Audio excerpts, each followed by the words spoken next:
It's official. We confirm your registration for the next edition of the Marathon des Sables. Welcome to the MDS adventure, an adventure which is going to be unforgettable. We will be coming back to you soon with more information to give you tips and support until the start of the adventure. Running, endurance training. It's lonely, and you get caught up, you get lost in your own thoughts and your own mind. And you know, when you learn to conquer your thoughts, you really start to feel the benefits of everything. I love it.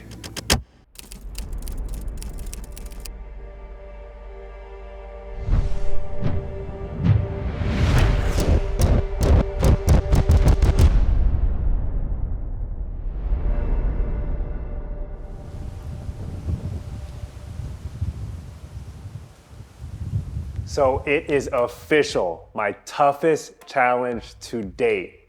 I've officially signed up for the Marathon des Sables.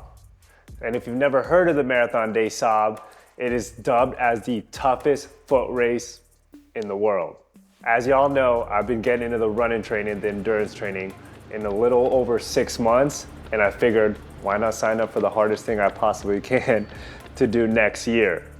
The Marathon des Sables, the first piece of content that I came across with it, I was extremely terrified of it, which is why I want to do it. So the Marathon des Sables is 250 kilometers or 156 miles through the Sahara Desert.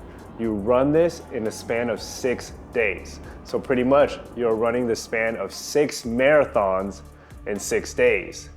But here's a trick to it. The Sahara Desert gets up to 110 plus degrees. We'll be climbing through sand dunes, all different crazy terrain, but it's self-sufficient. So meaning I have to pack my own food, I have to pack my own equipment for the 6 days that I hit this race. The only thing that they will be providing is water and of course, emergency services if it gets to that level, which it potentially could be. The finish rate for this race is about 46%. So a little over half of the participants will not finish. That is why I want to try it. So I first heard about this race through a simple Google search. I was actually in Arizona a couple months ago, and I was going for a run, and it was pretty hot outside, about 107 degrees. And I was thinking, okay, I've ran a course of 4 marathons in the last 6 months.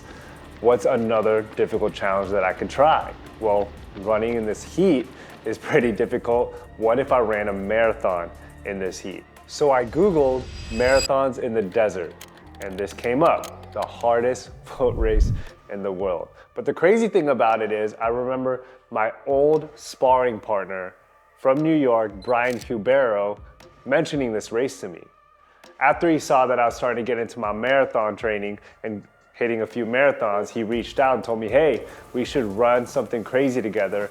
I'm doing this thing called MDS in 2024, next year. And it clicked for me. I said, holy shit, Brian's doing this race, I gotta do it with them. So I did a ton of research on it, went through a ton of content on it, and the first piece of content that I came across got me spooked. I was terrified of it. Partway through the 6-day 233 kilometers event, the sandstorm caused Moro to lose his way. He ended up disoriented and ran in the wrong direction, ultimately running several hundred kilometers into Algeria territory. The first piece of content I saw was of this Olympian, this Olympic runner that tried the Marathon des Sables, and he ended up getting lost in a sandstorm. There's actually a Netflix episode on this. I believe it's called Losers. But he ends up getting caught in this sandstorm during the marathon, and people thought he died because he never came through the finish line. He got lost in the sandstorm and went 200 plus miles off course. He had to drink his own piss to survive.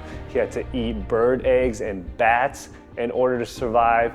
And some military was able to find him in the middle of the desert. It's dangerous. Again, terrified from it. But I've always been a competitor and I've always seeked out challenges in an effort to better myself. So I was like, you know what? Let me do a little bit more research. And I came to the conclusion that I need to attempt to get through this. So I signed up. So I have three main reasons why I really want to conquer this race. And not in any particular order, but the first reason is, you all know I'm Filipino. I was born in the Philippines, Quezon City, Manila. I want to show and prove that the Filipino people, we are incredible athletes, that we have extreme work ethic, we have great heart, not just Manny Pacquiao in the boxing realm. Of course, I was a boxer as well, and he motivated me to pursue that athletic career. But we can also do other incredible things. This is how I could showcase that, by running 156 miles through the Sahara Desert and represent my country. Another reason why I want to do this race is to inspire others and to share my journey of self-development. I really take pride on taking on tough challenges, running marathons, running a lot of miles in a short amount of time, cold plunging when it's pouring rain outside, 4:30 in the morning for 100+ days in a row. I really love challenging myself in an effort to become my best self. And what better way to do it than finding the toughest challenges out there and trying to attempt it, to lead by example. I really have a strong desire on conquering tougher things in order to make myself better. And that goes into my whole philosophy, the Maestre mentality, elevating myself so I could elevate those around me, whether it's my family, my kids, my wife, my friends, business partners, others out there through the social world. If I can lead by example, then it's a win-win for me.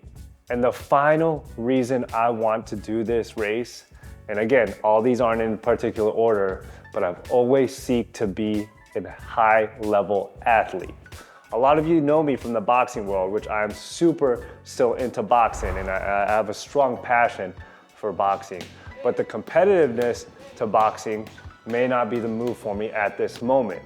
Look, for 10+ years as I tried to compete at a high level when it came to the boxing, especially when I was living in New York City and training at the world famous Gleason's gym, I would try to compete at a high level. You know, with people that do this for full time, I try to compete as if I was a full-time fighter. But I put my business, my community, my clients, which I'll do it again, but I put that in front of my competitive career. For this time here, training for the Marathon des Sables, I am actually going to put my own training, my own competitive career, my own athletic career first. That'll be the first priority, and then the business side will come after. We got a little over 10 months to get ready for this race, and you already know my preparation is going to be on point.